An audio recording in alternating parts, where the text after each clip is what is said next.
My name is John Coetzee, and it's my pleasure and privilege today to introduce David Malouf. Now, some of you may have heard the recent broadcast on Radio National of a condensation of David's novel, An Imaginary Life.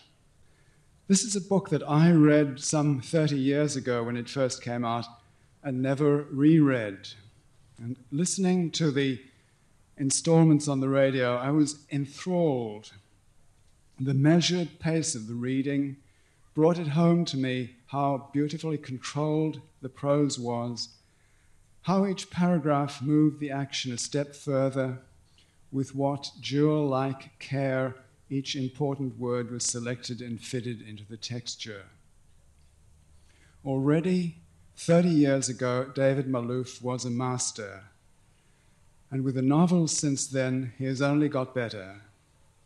Now into his fourth creative decade, David has not only established himself in the front rank of world novelists, but among the reading public at home has become something more than that, something very special, a much-loved, a beloved author. 2 new books of his have come out in the past few months, a volume of poems, typewriter music, and the magisterial Complete Stories, which remind us of 2 other fields in which he has excelled besides the novel. For the last Writers' Week in 2006, David wrote a piece for the newspaper that, like everything he writes, carried real weight and was worth thinking about. In it, he spoke of occasions like today's, when readers have a chance to meet the writer in the flesh. And I quote a few words from that essay. All encounters with the writer are events after the fact and almost inevitably a letdown. The reader has already met and made contact, intimate contact, with the real writer. The real writer is his book. The consciousness that is embodied in it, the voice that carries that consciousness directly to the reader's senses, her mind, her heart. Unquote. That may be true. In fact, it is true. Nevertheless, none of us would pass up a chance to hear David Malouf in person, to listen to how those marvelous sentences should be spoken, to hear, however faintly, that powerful and intricate mind at work. So may I ask you to welcome David Malouf.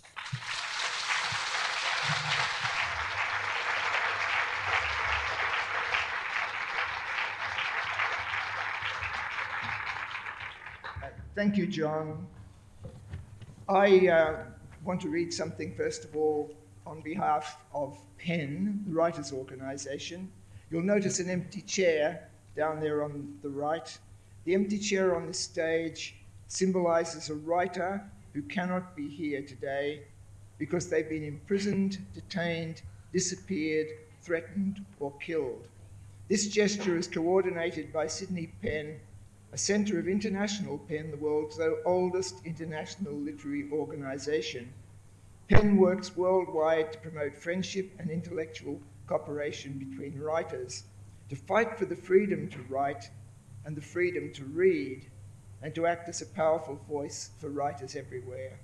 The empty chair at this session represents Ali Astamirov, a Russian journalist of the AFP news agency. Astamirov cannot be here today because he was abducted in July 2003. In the previous months, he had received threatening phone calls thought to be connected to his reporting. After almost 5 years, there is still no information regarding his whereabouts. As John said, I've recently had a collection of stories printed. Collection, I noticed, it was made in the United States and has been reprinted here, and it's been given the title, The Complete Stories, which is like being presented with your own tombstone. My immediate reaction was to decide that the previous 40 years of my writing life was to be considered as an imaginary life, and that everything I write from now on is my posthumous life. So I've set about it, pushed on really by the fact of being forced under this great stone. I'm going to read a short story. It's a short story that I wrote nearly 30 years ago. It's called The Only Speaker of His Tongue. I grew up in Queensland, and it was impossible to grow up in Queensland without being aware of the presence of Aboriginal people. And there are places in Australia where you can grow up and never really be aware of the presence of Aboriginal people. I don't want to say anything more about the story except that it began in my mind from something I read, and that is the great English lexicographer Dr. Johnson met on a visit to Cornwall the very last person who was a woman who spoke the Cornish language. And I was very interested by the fact that European languages also disappear as Aboriginal languages do, and led to think about something that writers think about a lot, which is what language really means. And so the person who's telling this story is a visiting lexicographer from Northern Europe somewhere, and the last 6 words in the poem, in the story, are Norwegian. So we in fact work out that he's a Norwegian. And I thought of that as being a language which is spoken by a very small number of people.